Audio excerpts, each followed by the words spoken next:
Where do you find inspiration when you improvise or when you play? Looking at patterns throughout music history is a fantastic place to start. Welcome to our beginner's guide to piano improvisation from the Romantic era to now.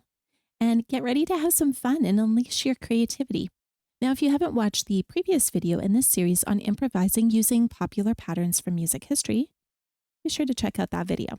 Also, be sure to watch to the end. I'm going to be sharing how a specific pattern has changed from its beginnings to now. If we haven't met, welcome. I'm Rosemarie, creative piano teacher and composer at Must Love Music. Now, whether you're a parent eager to inspire your child in their musical journey, an adult looking to fulfill your own piano dreams, or just looking for some beautiful sheet music, you're in the right place.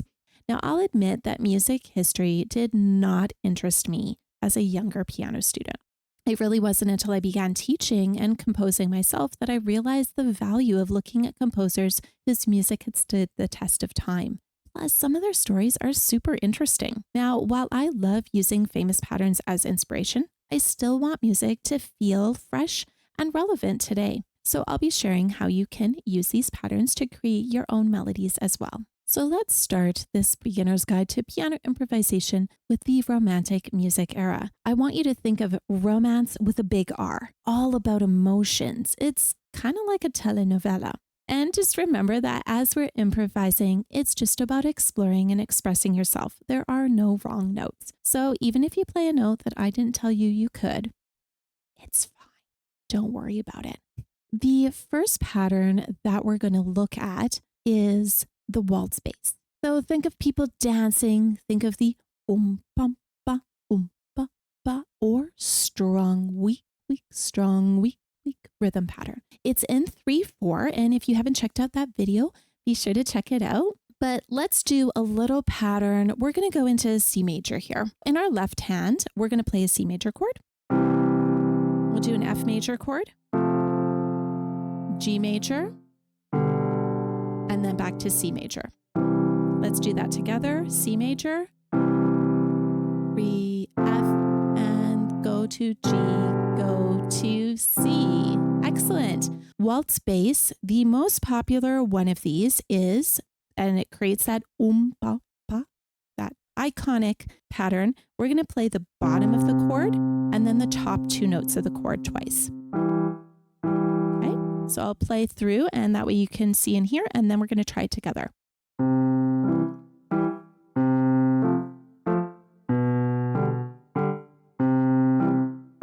Now you could let go of the bottom note or hold it, whichever is more comfortable for you. We're in 3/4 time, so we're going to go 1, 2, 3, ready, set, go.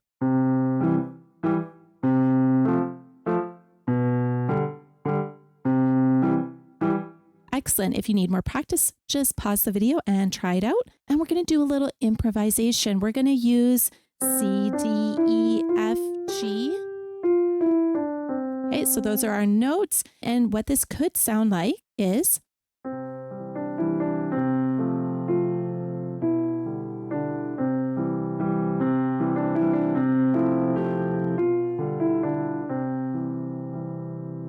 now, the big thing to remember is if you hear a note you don't like, just go up or down until you hear a note you do like. We won't try this out together because frankly, your melody is going to be different than mine. So pause, try it out, and then come on back. Now, to hear a more modern take on this waltz bass pattern, go ahead and listen to Waltz of the Lilies to hear a couple variations of this particular waltz bass pattern. We only did one of them. The second pattern that we're going to do is an arpeggiated accompaniment. It's a little bit harder, but it does create a flowing and continuous sound. We're going to use the same chords that we did before, so C, F, G, and C again, but we're going to spread them out a bit. We're going to play C, G.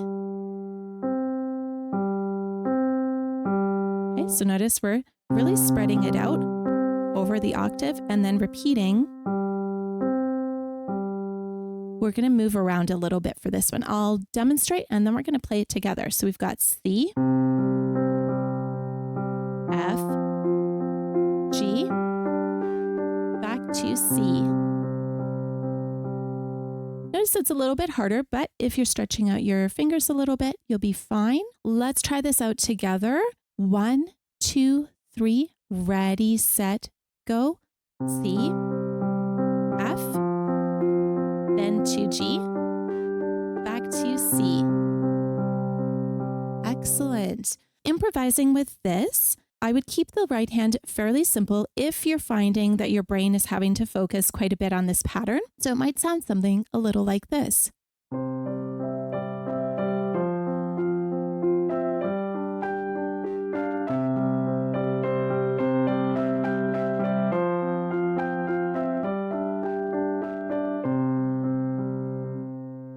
And so, yeah, just playing around with those. Go ahead and pause the video, try it out, and come on back. As you were trying it out, if you found that you might have messed up a little bit on the left-hand notes, no big deal. As long as you were keeping overall the general pattern and that rhythm, it's probably going to sound good. Now, to hear a more modern take on this, you can listen to Waltz Under the Stars to hear both the arpeggiated accompaniment that we just did and the waltz bass accompaniment that we started off with. Just before we head into the 20th and 21st centuries of music, did you know that we have intro sessions starting next week? This is the last week to sign up. Now, these 3-week September sessions are perfect for beginners of all ages to try out piano lessons. And yes, improvising is part of it. So be sure to learn more and find out about upcoming dates using the link in the description. The next stop in our beginner's guide to piano improvisation is using music from now. When we look at music history, now can be a pretty long time, especially if we're thinking about music from the Renaissance and Baroque and that we're still playing it now. So for this video, we are grouping the 20th century and 21st century together. Both centuries wanted to take a break from the musical styles from before and to create something completely new. They did do this in different ways. The first one we're going to look at is parallelism. Now, this was loved by impressionistic composers like Debussy and Ravel in the 20th century. Parallelism is moving chords in parallel motion. I'm going to teach you one of my favorites, which is A minor, G major, and then F major. I mean, oh, it sounds so moody, right? So yeah, if you're having a mood, that's the one. I highly recommend going to that one. So let's try that together. We're going to play A minor, G major, and then F major. Your chords in your right hand. Now you could go fairly low. You could be around that middle C position. I'm going to go a little bit higher just because this sounds pretty dark and deep and, like I said, moody. So just to lighten it up a bit, I'm going to play up here. A, B, C, D, E. Those are the notes that you'll get to use. And here's an example of this.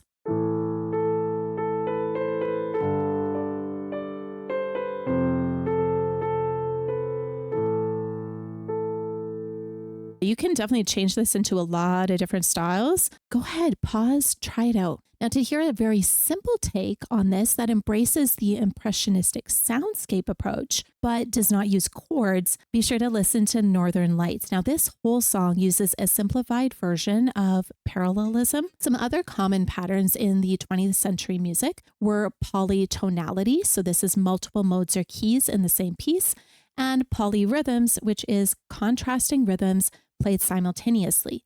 Now, these are beyond the scope of this video, but they do create some really incredible music. Now, from the 21st century, I'm going to teach you one of the most common ones, and this is what we call affectionately the pop arpeggio. Pop arpeggio, we're going to do a very simple version of it, but it is the most common that's used in music now. We go bottom of the chord, and then next chord, A minor, E minor, and D major, and G. For the pop arpeggio, there's different ways that you can play it, but we're going to keep it fairly simple. And in this case, even though I'm saying major and minor, we're not actually hearing it because we're not playing those notes as major or minor. We're taking out the defining characteristic or the defining note of it. So in our right hand, let's do a little improvisation. I'm going to play an example and then I'm going to get you to play it.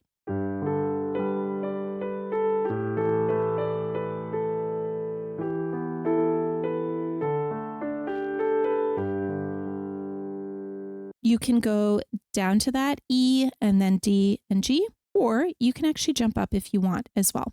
Your notes in the right hand are G, A, B, C, D. Try it out and then come on back. So you can definitely hear some great examples of these patterns and meet some of the composers, the famous 20th and 21st century composers in Travel Through Time music history themed digital escape rooms. In our beginner's guide to piano improvisation, we looked at music from the Romantic era to now. Now, the Romantic era, two of the most popular options were the waltz bass, which has a strong, weak rhythm pattern, and then the arpeggiated accompaniment, which has a flowing and continuous sound.